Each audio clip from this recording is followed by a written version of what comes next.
In this talk, today we'll be seeing electrical properties of semiconductors. We learned in the previous chapter the reasons for higher electrical conductivity, low resistivity, such thermal properties, optical properties of metals through quantum free electron theory. Now we will see materials which are partial conductors. Unlike metals, semiconductors possess low conductivity. Then, are these materials useful to engineers? You all will agree with me when I say that today semiconductors have far more applications than metals. With less conductivity, how can they be useful? The fact is, the conductivity of semiconductors can be enhanced. Semiconductors can play dual role. At normal temperature, they are insulators. By doping, we can make them good conductors. So in a way, semiconductors are able to play dual role. When there is no doping, they are insulators. When there is doping, they are conductors. So they have ability to behave as insulators and as good conductors. So due to this dual role, semiconductors today are used to make transistors which are used as switches, amplifiers. So we will see today how Fermi energy concept is relevant in semiconductors. We learned in the previous chapter Fermi energy is a very critical parameter for a metal. It is an indicator of energy of maximum number of electrons in a metal. If Fermi energy is high, it means maximum number of electrons in that metal possess greater energy, which is related to conductivity. Similarly, we will see today how we apply Fermi energy concept for semiconductors. We all know semiconductors, there are two types, pure semiconductors, also called as intrinsic, impure or doped semiconductors are called as extrinsic semiconductors. Now, when you study band theory, we realize that in semiconductors, we have bands called as valence band and conduction band. Band theory says in a semiconductor, the outermost valence shells overlap to produce hybrid orbitals. Valence band consists of band of energy states. For example, take silicon. Atomic number of silicon is 14. Now, if you write the electronic configuration for silicon, 1s2, 2s2, 2p, 6, 3s2, then 3p2. This is the last filled orbital, so we call it as valence orbit. So valence band in silicon is actually 3p orbitals of all the atoms. They form a band. The next vacant energy level is 3d orbital. This is the conduction band. All the 3d orbitals of all the atoms form a band. So for with respect to silicon, conduction band is this. Valence band is set of 3p orbitals, conduction band is set of 3d orbitals. Now, the region between these two is called as forbidden region or energy gap. In the case of metals, there is no gap as such.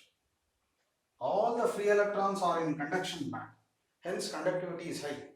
But here, only when you have electrons moving to conduction band, we can see conductivity in a semiconductor. In an intrinsic semiconductor, we know number of electrons in conduction band is equal to number of holes in valence band. This is the condition for intrinsic semiconductor. Whereas, when an intrinsic semiconductor is doped with trivalent atoms, we say p-type semiconductor is formed. In a p-type semiconductor, holes are the majority charge carriers and they are in the region of valence band.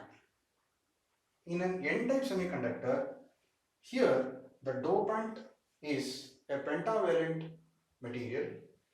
The donor states are close to conduction band. Here acceptor states are close to valence band.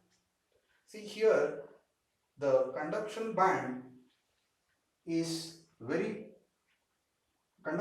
will have more free electrons in n-type semiconductor. Now please look at these two things. We say in a p-type semiconductor, Fermi level is close to valence band. What does Fermi level represent? A region where maximum charge carriers are present. It is an energy state where maximum charge carriers are present. In a p-type semiconductor, Fermi level is close to valence band. In n-type semiconductor, Fermi level is close to conduction band. Now, mathematically, we need to find out where is the Fermi level in an intrinsic semiconductor. It has equal number of electrons and holes. We will now see a mathematical derivation proving that in an intrinsic semiconductor, the Fermi level is at the exact center of this energy gap. So for this, we need to use fundamental expressions for energy states, density of energy states. You have to remember two important expressions. So we are going to now derive the expression for Fermi level in intrinsic semiconductor. This is a very important question for the exam. Very easy derivation. You need to remember two basic parameters. One, in an intrinsic semiconductor, number of negatively charged particles, the free electrons, their density, if I call it as Ne, is given by this expression. From Fermi derived theory, this can be shown, this can be derived, see this, into E power conduction band minus Fermi level by KT. This expression you have to remember. Please memorize this. Electron number density in the conduction band in an intrinsic semiconductor is given by this expression. Okay? Similarly, hole density in an intrinsic semiconductor in the valence band is given by, see this is the only change. Now instead of effective mass of Me, I will write effective mass of holes. 2 into 2 pi mh star kT by h square into 3 by 2.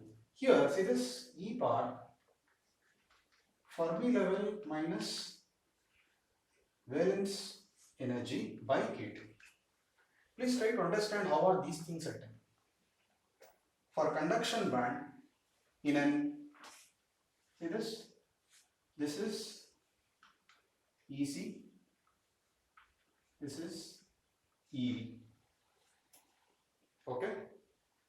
For conduction band, the electron density is high in this region, right?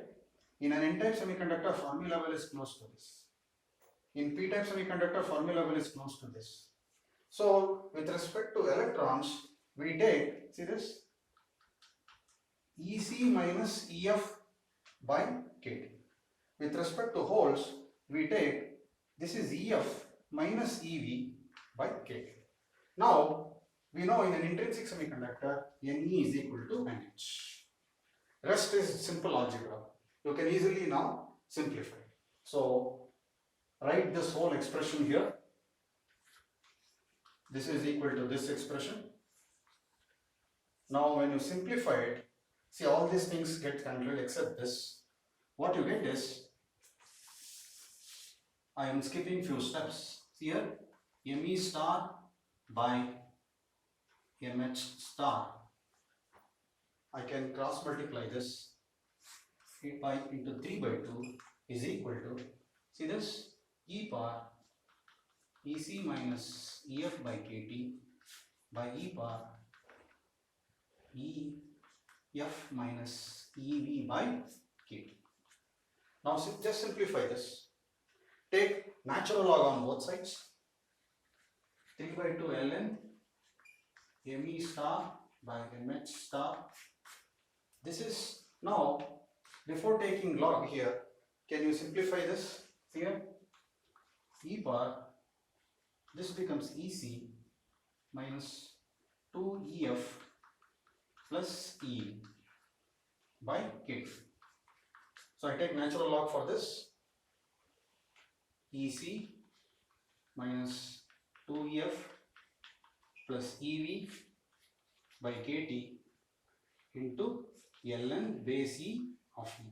So this becomes 1. Now simplify this, we get the final expression and find out where exactly Fermi level exists in an intrinsic semiconductor. Now let us simplify this.